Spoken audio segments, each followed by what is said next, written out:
এই স্বাধীনতার মাসে আমরা রক্ত দিয়ে স্বাধীনতা এনেছি। স্বাধীনতা কারো দয়ার নয়। এই স্বাধীনতার মাসে আমরা তিলকওয়ালী মুখ্যমন্ত্রী খালেদা জিয়াকে এক মুহূর্ত ক্ষমতায় দেখতে চাই না। এই কথা বলে আর এক মুহূর্ত তিলকওয়ালী মুখ্যমন্ত্রী শেখ হাসিনাকে ক্ষমতায় দেখতে চাই না। এই কথা বলে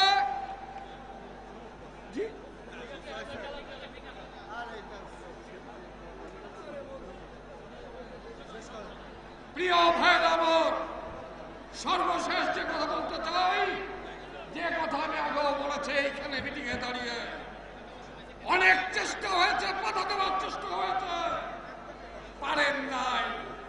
বাংলার ইতিহাস লেখা হয়ে গেছে।